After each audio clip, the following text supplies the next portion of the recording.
thanks for coming down to Norrsken. It's the building you're in. We've been here, I think we opened in November, Norrsken opened, and it's an amazing, those of you who don't know, it's an incredible space, as you're going to see, full of very diverse people, but all focused on impact across a number of industries. We're really enjoying being here, and I'm sure you guys are going to enjoy hanging out in this space. And the power of impact community is really powerful, and it's one of the things we're going to talk about today. So there's two exciting new kickoff events happening at the same time. First, we're going to talk about the Future Food series, which is something that we're co-hosting here with Norrsken going forward. Today is the first episode, so this is something special you're all part of. Well done, lucky people. Thanks for coming. And then after that, we're going to have also kicking off, if this works, the Alt Protein Club. So after Bruce speaks, who's our keynote speaker today, I'll introduce him in a moment, we will be going upstairs, and some of us will be kicking off this Alt Protein Club, which we're really excited about. I'm thinking I might be handing over to Amanda to do a little bit of an intro on Norrsken. Thanks, Amanda. Thank you so much, Ryan. Hello and welcome, everybody. I see a couple of faces up there that are enjoying the high seats, but there's also plenty of spaces, so feel free to get comfortable. We have a really exciting this evening, so thank you so much for coming out. And for those of you who, I see a couple of members in the crowd, but also a couple of new faces as well. So for those of you who are new to Norrsken, that's how we pronounce it in Swedish, but it's okay if you say Norrsken. We are the largest impact hub in Europe, something that we're very, very proud of. And the philosophy here is that we're focused on impact startups, we're focused on supporting entrepreneurs and providing them with a full 360 ecosystem of support. So we have impact funds, we also provide programs, and we also welcome other programs to run within our space to give entrepreneurs all of the tools that they need to scale and succeed. And very excited today to be kicking off the first Future Food Night, which is one of the vertical areas that we're particularly passionate about. Food and agriculture space has a ton of room and opportunity for innovation and transformation, and we're thrilled to be doing this with the team from Naked Innovations. So please enjoy. The space above is what we consider Norrsken Club, and it's all about connection. So we invite you to meet someone new. Maybe there's someone next to you that has a phenomenal idea, they're working on a project, maybe they have an untapped network and are working maybe in the mushroom space or devising some fantastic new products. So make sure you seize this opportunity to connect with someone new. So thank you so much. Ryan, take it away. Okay, cheers, Amanda. Yes, so indeed, it's all about community. The way today's going to work is this first hour is going to be a keynote speech from Bruce. But before that, I'll introduce a little bit about what Naked Innovations is about, and I'll pass over to my good friend and impactor, Mel. And then we'll hand over to Bruce, who will speak for about half an hour, I think, on delivering a lot of very key insights on alternative proteins, and we'll also have some time to ask him some questions. So as we're hearing and thinking, ready for those questions. So who am I and why am I speaking to you? I'm actually Ryan Edwards. I'm the CEO and co-founder of Naked Innovations. There are quite a few of us around from Naked Innovations in the room today. If you want to put your hand up, a few of them are up there as well. So during the networking afterwards, you can connect to them if you want to know anything, you're a little bit lost, or whatever questions you have. So what is Naked Innovations? So we're focused very much on agri-food systems and trying to transform them for a healthier planet and healthier people. I've been in this industry myself nearly 20 years now, so kind of half my life, which I'm laughing because I can't believe how quickly you get old. But it's been an amazing journey in terms of the changes that we're seeing in this industry. Those of you who are in the industry as well will probably have felt this. I mean, when I joined agri-food 20 years ago at Cargill, and just get this to work, it was not a sexy place to be. No one was interested in agriculture or food. It was full of geeks and nerds, which is a good thing. We need those people, but they weren't really respected back then as they properly are now. And people weren't really interested where their food came from and didn't really understand the challenges around the food system. I think in the last 5 years, there's been an explosion. I left Cargill 7 years ago to run a couple of startups. I'm now running my third startup, Naked Innovations. And the support system from the likes of Norrsken are amazing. And we're seeing more and more of this happening around the world. And this is what we want to encourage, to help people like you, whatever background you might have, who are passionate about this industry, who want to make change. This is the place to do it. So the way we do that, as I said, we begin with people. It's about talent, about finding them and empowering them, putting them in the right place. And we do that often through what we call ventures. So a venture might be a startup, it might be a project, a collaboration, which we'll look to see if it's focused on the right challenge and bringing that to market so it actually has tangible impact in the real world. And to do that, our learnings over the last 7 years of running multiple accelerators, venture studios, incubators, over 400 startups, over 250 startups, that have gone through that, all of them focused on impact, as I said, healthier planet, healthier people, is through ecosystems. It's exposing them beyond just raising money for funding, beyond just scaling their tech, but getting them real access to different parts of the market, to regulators, to legal people, to people that can really change the world for good. And that ecosystem is here today, and we'll talk a bit more about that too. Some of the focus areas that we are in. So again, our learning from being in agri-food is it's big, right? We're all eating hopefully 3 meals a day that hopefully are nutritious around the world. And there's so many challenges in that space. Where should we focus? And we've decided again, in terms of where we're seeing the biggest complexities, which therefore is where the biggest challenges are, which therefore we believe is the biggest opportunities, are in these 3 spaces. We saw some research, I think, in 2022, where only 16% of the funding in Europe goes to these 3 spaces. So there's a massive gap because these are hard things to do. How do we make a more circular improve the bioeconomy of our food systems? Massive challenge. How do we improve the health of our soil through regenerative ways? We're learning. Farmers are on this journey, but still a long way to go. And we're going to hear from the expert today, Bruce, about alternative proteins. So I won't bore you with my insights on that. And then just to finish, the way we work is systemic. So a holistic approach. We went from really focusing on corporates. The story there was our original clients were Unilever and Danone, PepsiCo, these amazing big companies that have a lot of influence. Maybe naively, we thought if we can change them, we can change the system.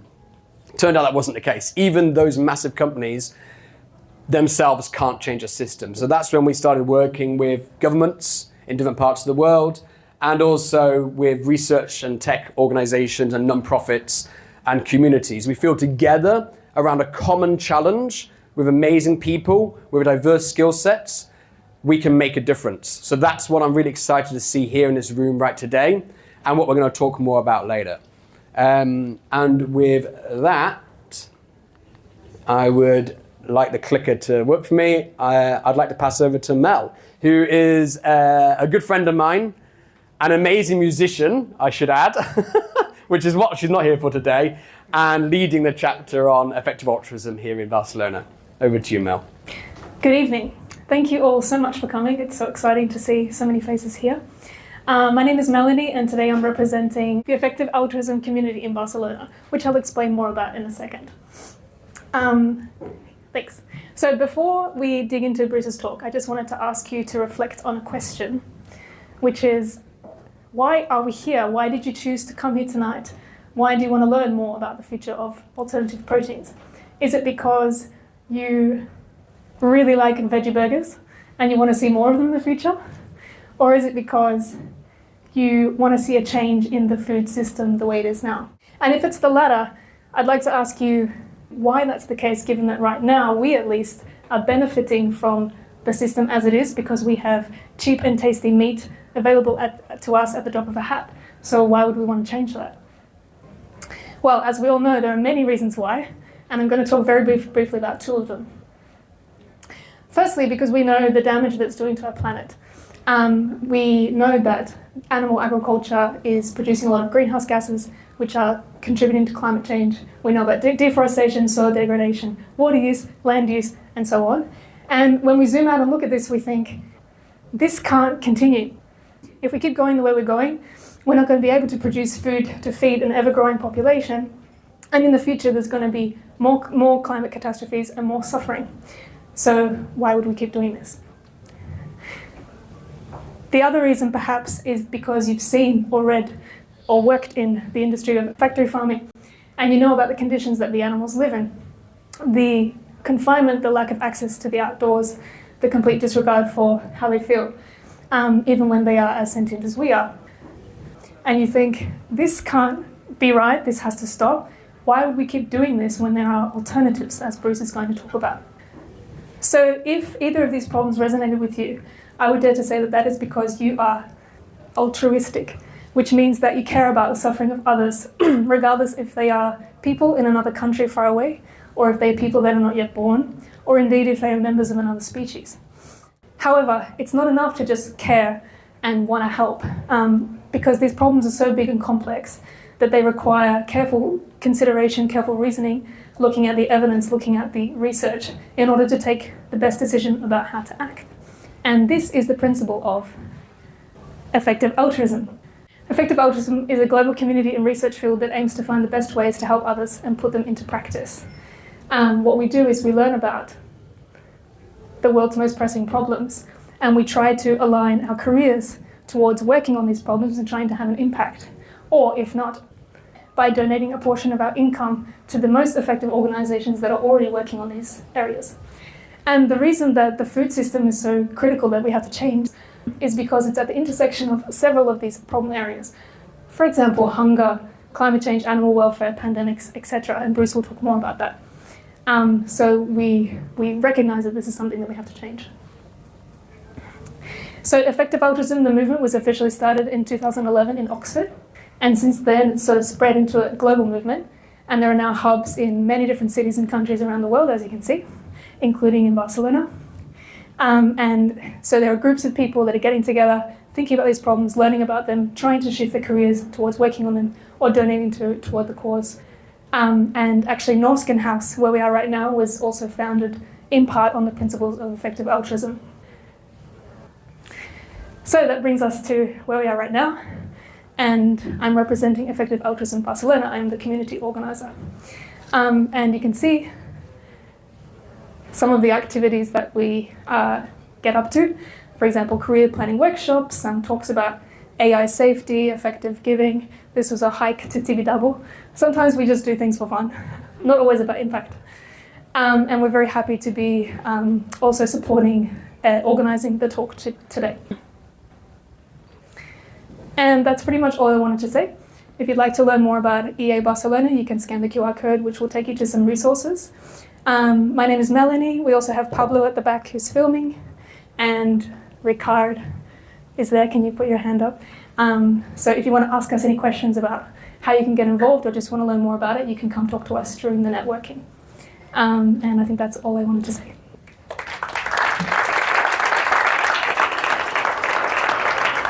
It's my pleasure to introduce the keynote speaker for today, which is Bruce Friedrich. Bruce is the president and founder of the Good Food Institute, which is a non-profit think tank and international network of organizations working to accelerate alternative protein innovation.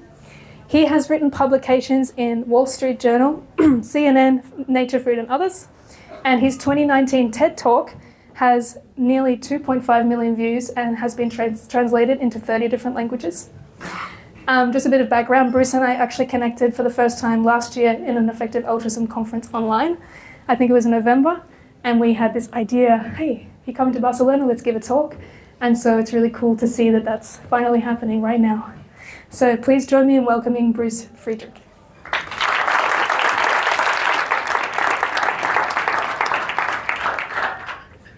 Thank you again, Mel, EA, Barcelona, Naked Innovations, Norrsken. Delighted to be here chatting about the next global agricultural revolution. And as Mel already flagged, indeed, alternative proteins that link with climate, with biodiversity, with global health, with global development, and with animal protection. GFI was born out of the effective altruism movement. So as we were thinking about what would it look like to disrupt industrial animal agriculture, we were thinking what is neglected, what is impactful, and what is tractable. So we explicitly come out of EA, and as Mel mentioned, we met via an EA virtual event that Mel had organized an online viewing.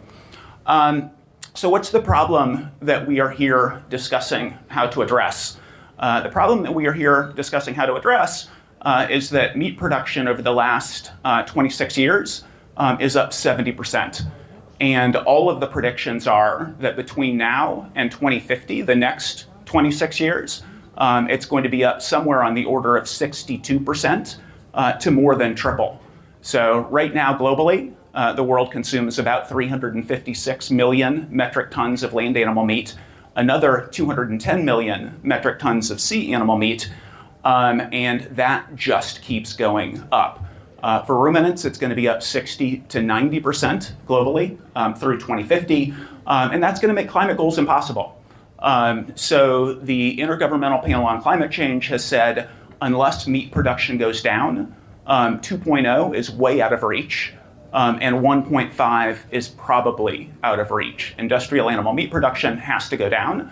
All of their models for 1.5 and 2.0, all of their models that keep us within what they consider to be planetary boundaries assume that methane from ruminants will go down, and they don't devote even a sentence to talking about how that might happen and how we're going to challenge the 60 to 90% increase in ruminants. So probably people in this room have heard about things like feeding cattle seaweed or sustainable intensification or various other interventions that can decrease cattle methane.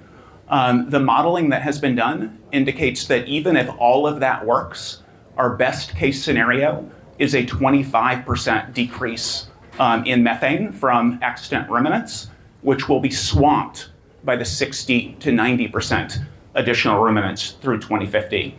There are other problems with our current consumption of animal products. Keeps jumping back and forth. Antimicrobial resistance, AMR. Right now, more than 70% of antibiotics that are produced by pharmaceuticals that are human relevant, more than 70% of medically relevant to human antibiotics are fed to farm animals. And this is because we feed them antibiotics throughout their entire lives. We feed them prophylactically so that the animals will grow more quickly and so that the animals can live through industrial conditions that, if they weren't being fed antibiotics prophylactically, would likely kill massive numbers of them. So right now, 70% of medically relevant antibiotics are fed to farm animals. If we're going to produce 60 to 100% more farm animals by 2050, that's going to be 60 to 100% more medically relevant antibiotics. If you want to scare, Google the end of working antibiotics. It's literally the end of modern medicine if antibiotics stop working. They already kill 1.3 million people per year. They're predicted to be killing superbugs, so bacteria that have mutated because of the use of antimicrobials are already killing 1.3 million people per year, expected to be killing 10 million people per year by 2050. The UK government has said the threat to the human race from antibiotic resistance is more certain than the threat to the human race from climate change. And again, if we're going to have 70 to 100% more animals by 2050, that's 70 to 100% more medically relevant antibiotics. And I think this is the penultimate thing that I'm talking about, pandemic risk. This report from July of 2020, look at the authors at the top. The International Livestock Research Institute, CGIAR, which is the massive Gates-funded, Gates gives them hundreds of millions of dollars a year to work on global development. It's a network of agricultural research institutions and the UN Environment Program. So they have 13 of the world's leading pandemic specialists co-authored this report. It was peer-reviewed by more than 20 additional pandemic specialists. This is their list of the 7 most likely causes of the next pandemic. So the first one is, we've got tens of billions of animals being slaughtered for food every year. Each one of them is a potential vector for COVID 2024 or COVID 2026. So the increasing demand for animal protein means more vectors for the next pandemic. The second one is unsustainable agricultural intensification. And that is because we are cramming animals, tens of thousands of chickens into a shed, thousands of pigs into sheds. Those are disease breeding factories. And we also have these genetically similar animals where if one of them gets sick, they all get sick because they don't have the disease resistance that comes with a wider variety of strains. Unsustainable utilization of natural resources, travel, transportation, change in food supply chains, climate change, all of that is linked to industrial animal agriculture.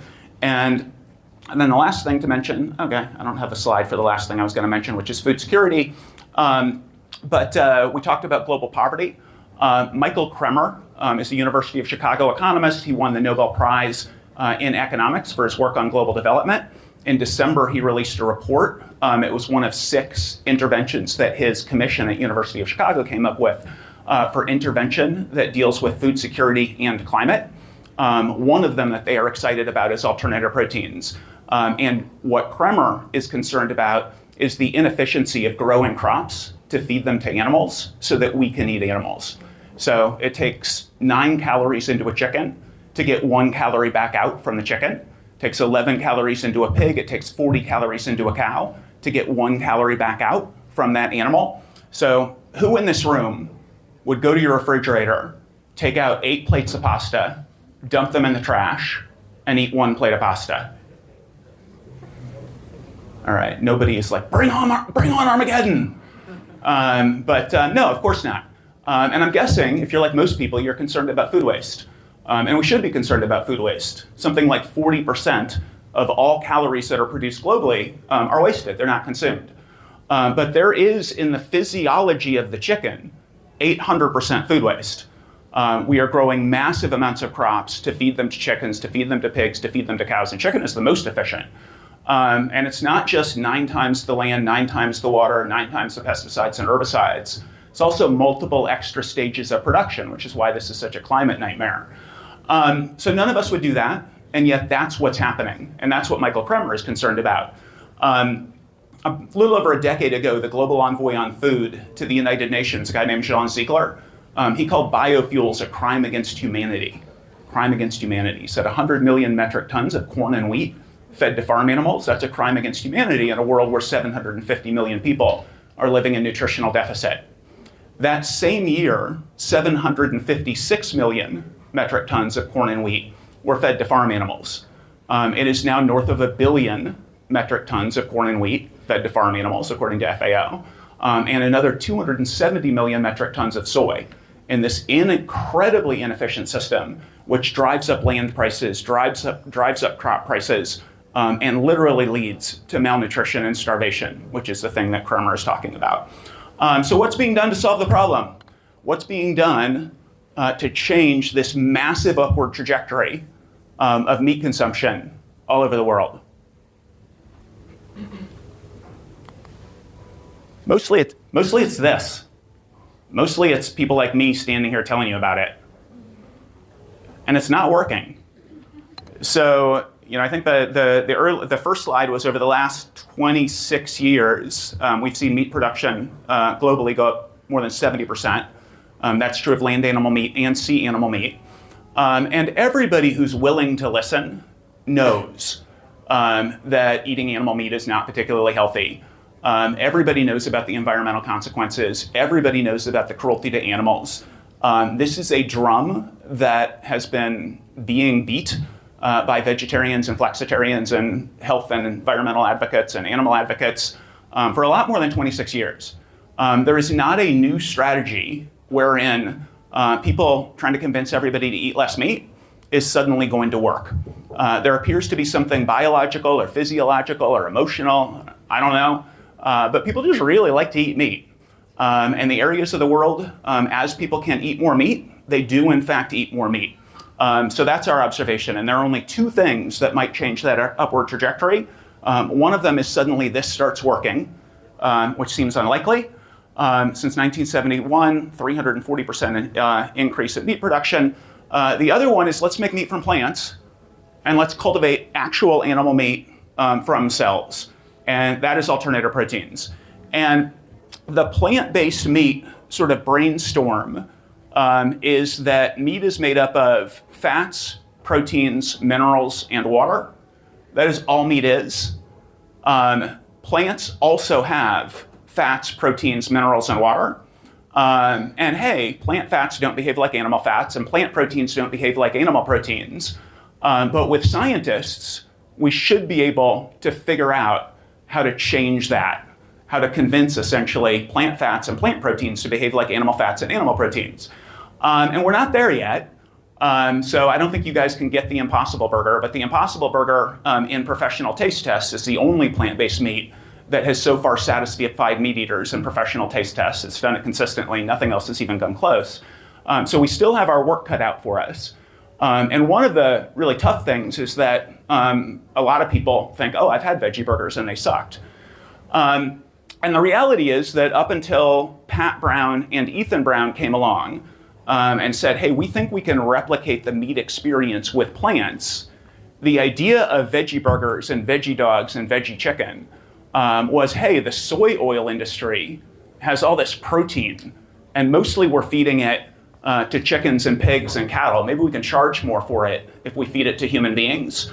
Let's squish it together, make it look sort of like a burger, and force vegetarians to eat it. And that was essentially the plant-based meat industry up until Pat Brown and Ethan Brown came along and said, hey, wait a minute. The observation that we should be able to make something that replicates the meat experience using plants. So that's the endeavor at a lower price. So the sort of taste the same or better, cost the same or less, same or better nutrition, that's baked in, but we still do need to talk about that.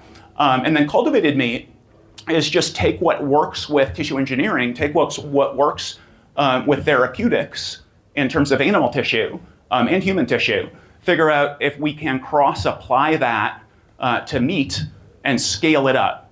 And because both of these processes are so much more efficient, they cause a fraction of the climate change, they require a fraction of the land, they require a fraction of the resources. As they scale up, we should be able to hit taste the same or better and cost the same or less. And it's basically the theory of renewable energy and electric vehicles. And we think it's the only thing in the food sphere that analogizes to renewable energy and electric vehicles, which is to say we think it's the only thing where you can simply replace the bad product with a better product and win in the marketplace. But it does have to satisfy consumers. So there's a lot of hand-wringing about the fact that plant-based meat is plateauing. And our observation is that plant-based meat, the best plant-based beef costs more than twice as much as ground beef. Imagine a world in which solar or wind costs twice as much. We don't have to imagine. You can go flashback 15 years. That's where we are. And solar sales globally are less than 0.01% of the market. And in fact, solar only got to 1% 5 years ago as costs fell. We need to do the same thing with plant-based meat and cultivated meat. We need to win on price. We need to win on taste. Similarly with EVs. Flashback 15 years, and I could be here trying to convince people that EVs are the future, and somebody could raise their hand and they could say, well, EVs have a battery range of 95 kilometers and there's no charging infrastructure. EVs are never going to catch on. That is like saying people don't like plant-based meat and it costs too much, ergo plant-based meat will never succeed. No. You solve the battery range, you solve the charging infrastructure in the case of EVs, and EVs only hit 1% sales 8 years ago as they started to solve these problems. That's what we need to do with plant-based meat and cultivated meat. Has to taste the same or better, has to cost the same or less, and that is the goal, that is the endeavor. The other thing that's true is that it's essential to climate mitigation benefits. So I have had meeting after meeting after meeting after meeting with people who work on climate and food and social justice on food and global development and food. And there isn't something else. Nobody in here can think of something that's focused on decreasing the massive increase in meat production globally, other than convince people to eat less meat and alternative proteins. So maybe there are people in here who are bullish on convince people to eat less meat suddenly working after 50 years of failure, but I'd be surprised. Maybe. I think we should keep trying. Education is why I'm here. Education is why people are starting these companies and the venture funds. But at the end of the day, education is not going to convince the world to eat less meat. We need alternative proteins. And it's very much like renewable energy. So do we want more energy efficient light bulbs? Yes. Do we want more energy efficient buildings? Yes. Do we want people to encourage people to consume less? Yes. But at the end of the day, inexorably, as we approach 10 billion people, the world is going to consume more energy, and we need renewable energy. Same basic deal with electric vehicles. The world is going to drive more miles year after year after year. We're going to buy more passenger cars. We're going to drive more miles. And we need EVs as part of the solution. Do we want great public transit? Yes. Do we want walkable cities and bike lanes and to encourage bike use and all of the above? Yes. But at the end of the day, we also need electric vehicles. The same thing is true of alternative proteins. Meat production is going up. It's going to keep going up. But we can make the meat from plants. We can cultivate the meat from cells. And if we do, the climate benefits are colossal. Here are two studies, one published in Nature Communications last year. Plant-based meat at 50% is 3.1 gigatons of mitigation per year, which, depending on which calculation you look at, is somewhere on the order of 60% greater than complete switch to electric vehicles.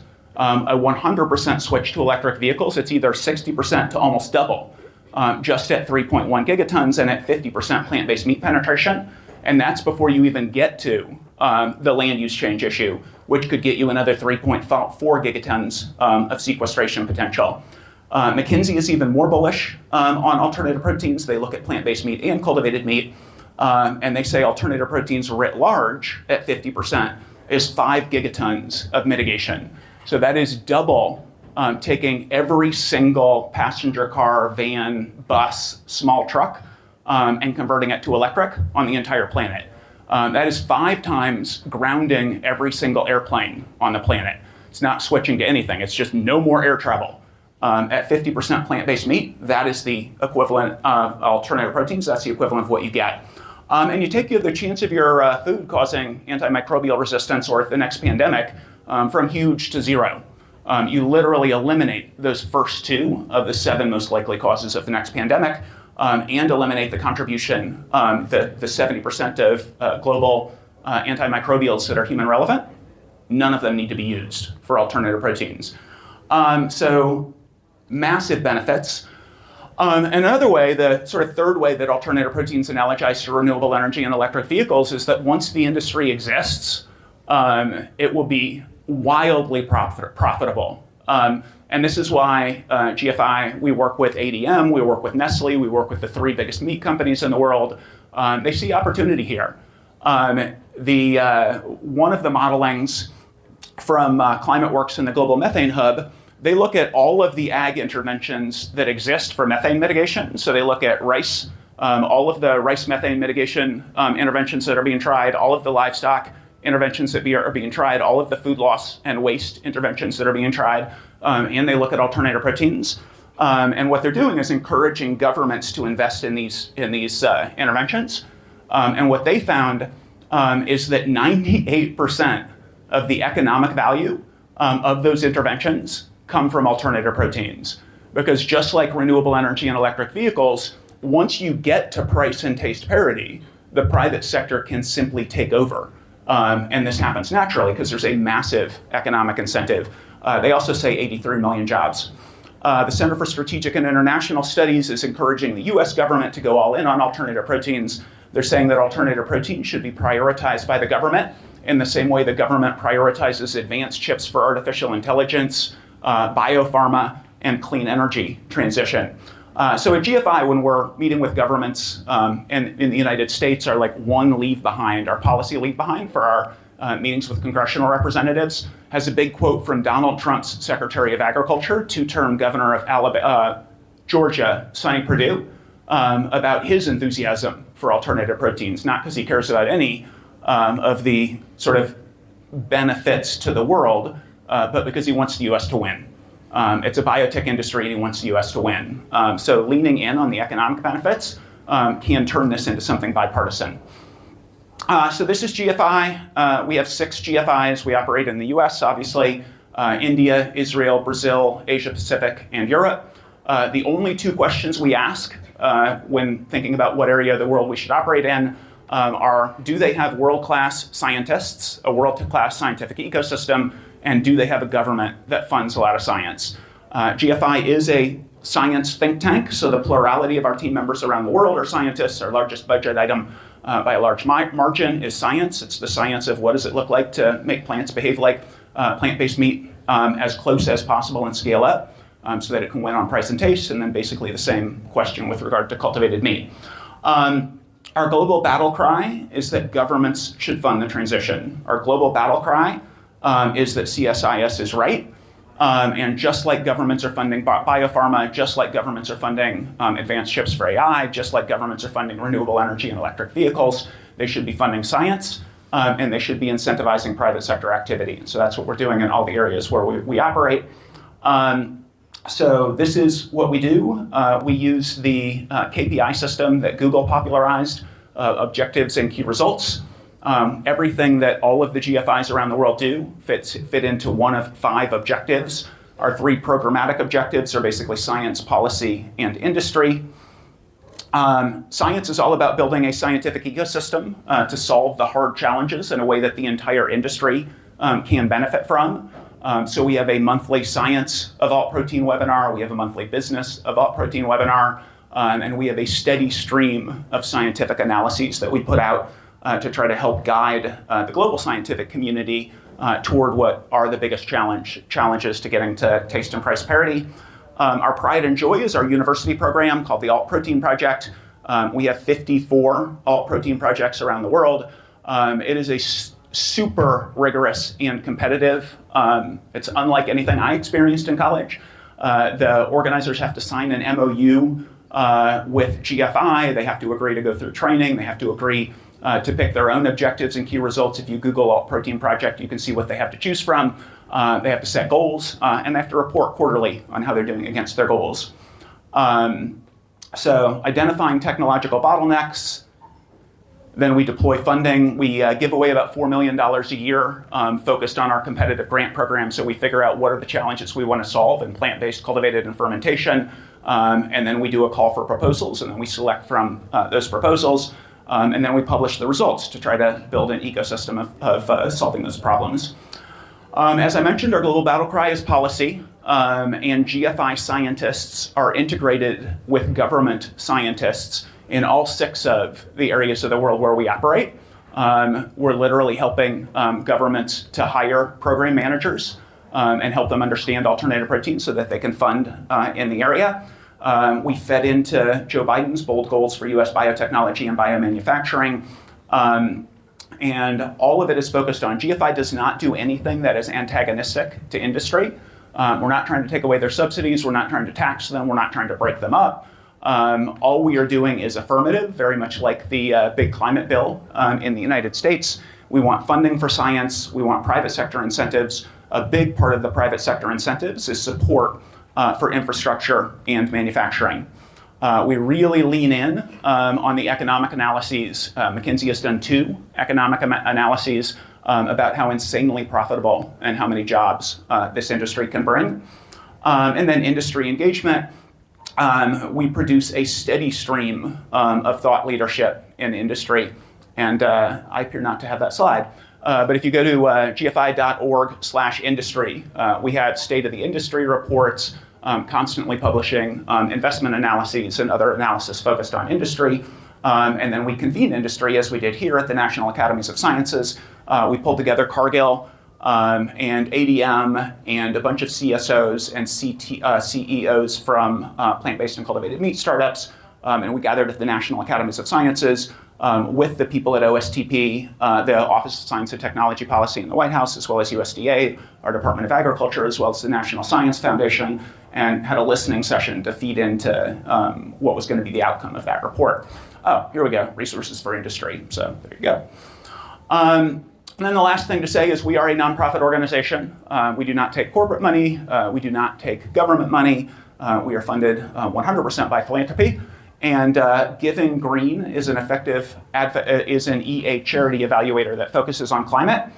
This is how they frame themselves. We are a team of climate scientists, economists, and impact evaluation efforts. We spend experts. We spend thousands of hours reviewing the studies, crunching the numbers, interviewing the experts, so you don't have to.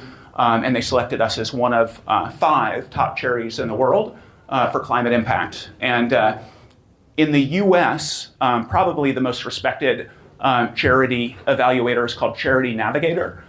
Charity Navigator, they only rate in the US.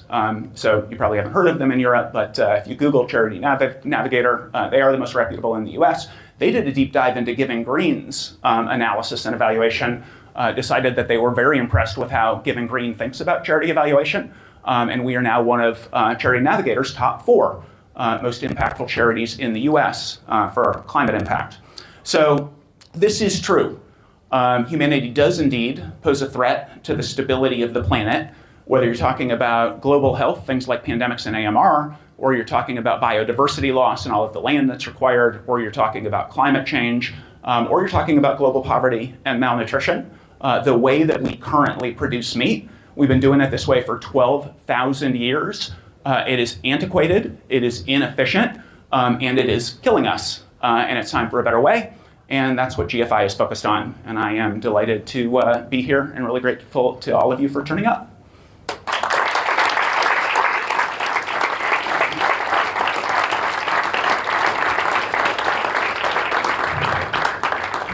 Insightful. Thank you, Bruce, as we thought it would be. Thank you. That's very kind of you, Ryan. No, that's fantastic. We're going to have, I think, around 10 minutes for questions. So if you guys start thinking, and we'll bring them to you. I think right away we have one at the front here, so I'll hand over. Great talk, Bruce. Enjoyed it very much. Thanks very much. But, Thank you. When you see a farmers' protest around one of the main avenues of Barcelona, and you see sort of 3 kilometers of tractors, what do you think is going on? What's your interpretation of that? I mean, I don't think I have any insights that are any more profound than what the farmers say. So, I mean, I could tell you what I read that the farmers say, but I think that's probably, I think they are concerned that policymakers don't understand what it's like to be a farmer. I think they don't feel heard or listened to, and they feel like policies are being implemented that are ignoring them, ignoring their concerns, and they do feed the world, and I think they don't feel adequately appreciated.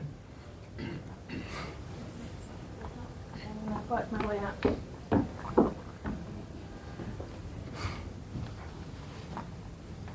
Hi, Bruce. Thanks for your speech. It was very inspiring. Thank you. And at the same time, worrying. You talk a lot about that government needs to act, there needs to be policies to help this transition. And you said a lot about incentives to the R&D in like private R&D, right? And now this question, sorry, I'm not in this field, so might have a very basic answer. But do you think that intellectual property, how is done nowadays, is a barrier to help this transition? And I think about this because I have tried very good vegan burgers and I have tried terrible vegan burgers. So I'm like, if some made it work, why shouldn't this be shared among like all the private companies that are trying to tackle this problem?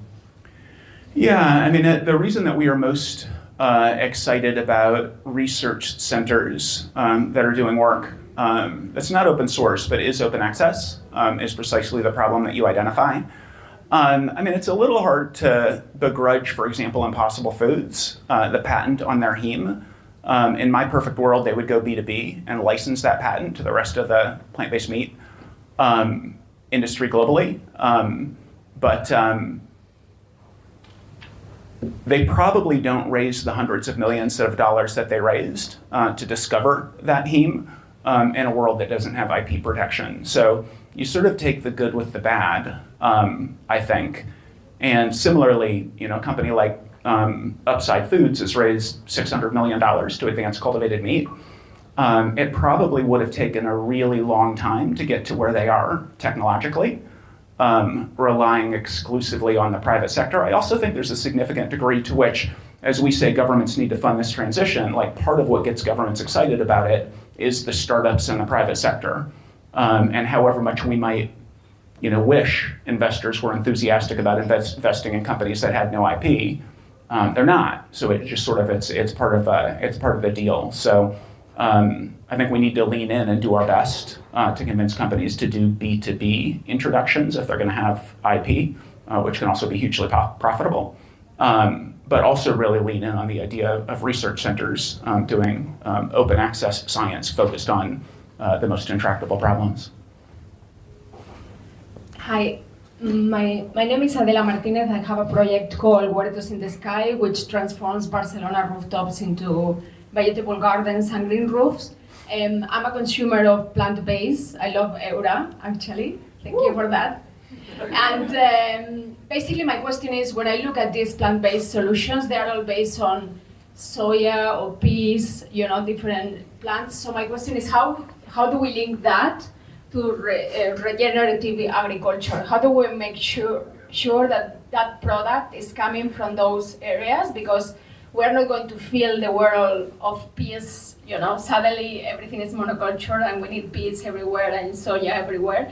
So how do you link both worlds? And as well, I didn't see anything on the slide, any mention to the actual farmers. How do you take their voice and their intelligence and their knowledge of plants throughout the years into your system and your solutions? Thanks. Yeah, those are both really great questions. I'll challenge the premise of sort of part one of two a little bit. If it takes 9 calories into a chicken to get 1 calorie back out, or 40 calories into a cow to get 1 calorie back out, you do have a system in which 800% of the legumes that are being grown are essentially going into keeping the chicken alive rather than going into creating something that's edible. So if you shift to 100% of that going into something that's edible, you actually need a fraction of the amount of inputs. So you're going to decrease your likelihood of moving toward monocultures. Resonate entirely with the idea that this is nowhere without farmers. So sort of a little bit in response to what are the farmers concerned about? They're concerned about being ignored. And obviously anything that involves feeding the world is going to involve farmers. And one of the selling points of plant-based meat and cultivated meat is that we can move from a world in which the vast majority of crops are fed to farm animals into a world in which you can move away from monoculture. You can move away from a system that's has gotten to be get big or get out, and start diversifying the legumes that you plant, and also planting for human consumption rather than planting for animal feed consumption, which increases margins for farmers as well. But no matter what you are looking at in terms of a shift in agricultural systems, obviously it's going to have to center on farmers, whatever the system is, and this is no exception to that, obviously.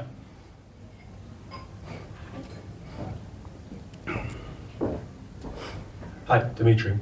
So my question is on the approach for the US versus in Europe. As the world seems to get more split apart, how do we tackle this problem? I know we have a lot more red tape here. We can't do GMO here. And so as much as I like alternative proteins, and there's a lot of pushback nowadays for the ingredients and the labeling, it seems to take a lot longer to get this technology over here. So what do you think we should be doing on these sides?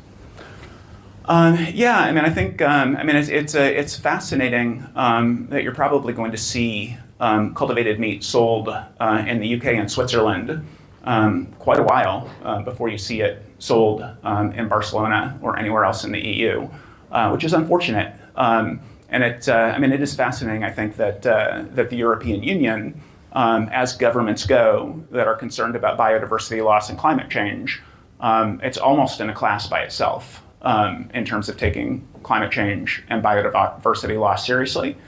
And what we've been trying to do at the EC level is to have meetings with, like the regulatory EFSA, the European Food Safety Authority, kind of operates in its own little silo relative to the policymakers. So you can simultaneously be getting quite a lot of research and development dollars, and also people who are at the European Commission who are enthusiastic about incentivizing this industry, while still beating your head against a wall where the regulators are concerned. So trying to figure out how to convince the regulators that they should align their regulatory analysis more with the regulatory analysis in other parts of the world, especially for a technology that's so critically important to other areas of European Commission thinking. And that is a very uphill battle, but that's what we're trying to do. Thanks.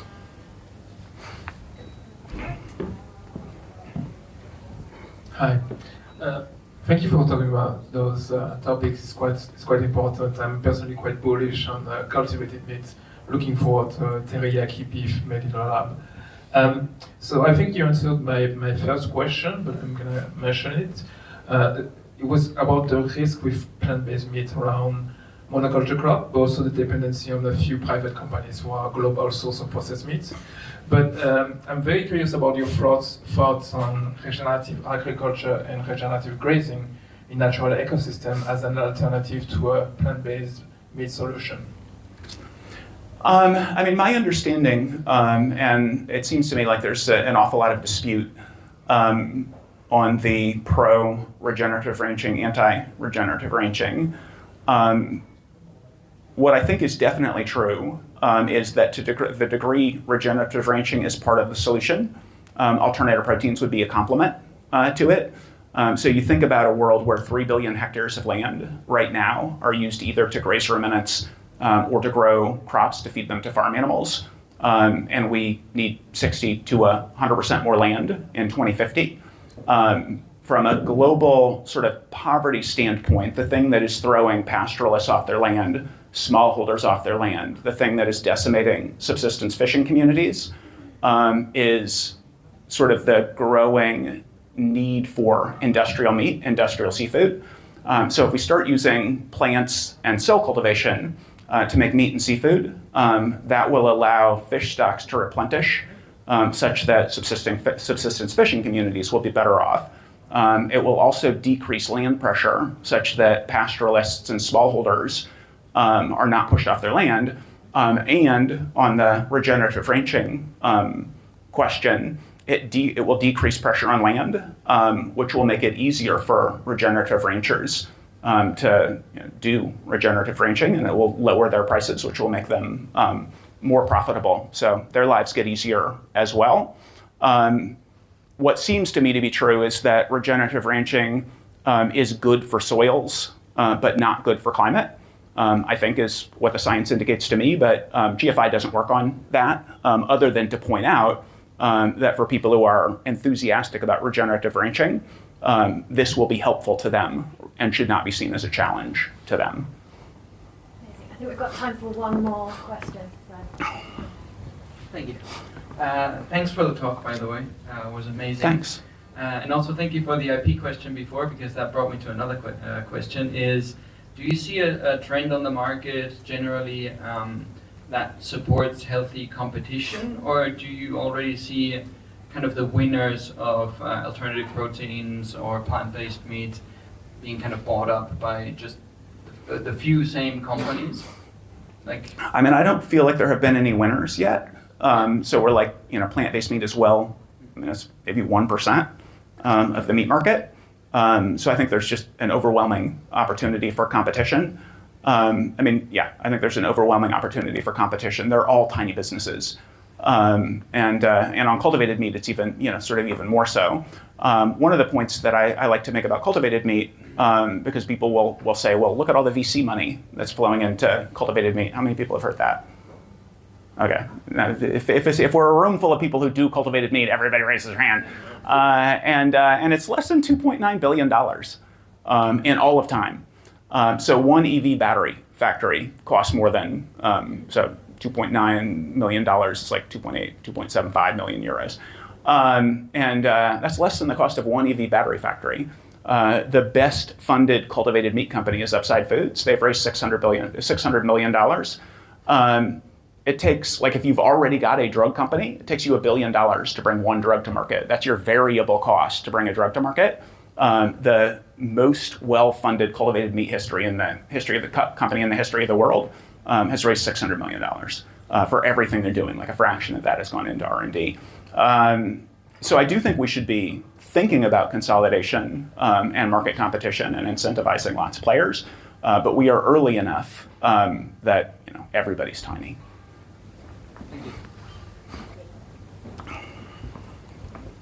Okay, thanks again, Bruce. Thanks for all the questions. I'm going to quickly get to a moment upstairs where you can ask more questions to each other, and there might be also a moment with Bruce during the networking.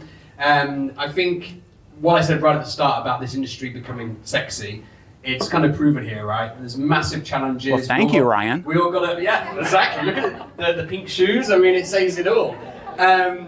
But yeah, I mean, we all got a bit scared at the start, I would say, but there's massive opportunities, and knowing the way capitalism works, they're going to take advantage of it. I mean, if Trump's men are on this, then that says a lot. So thank you for those insights. I also want to thank Mel for really making this happen, and the Naked Innovations team as well.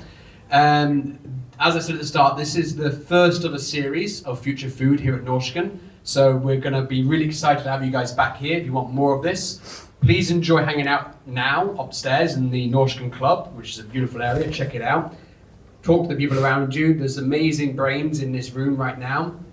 And I think the last thing, those of you who have a green wristband, we're going to kick off now the Alternative Protein Club, or Ultra Protein Club, I should say, and have a bit of Bruce's time in there before we all come out and mingle with the rest of you. So thank you all. Let's go and enjoy it.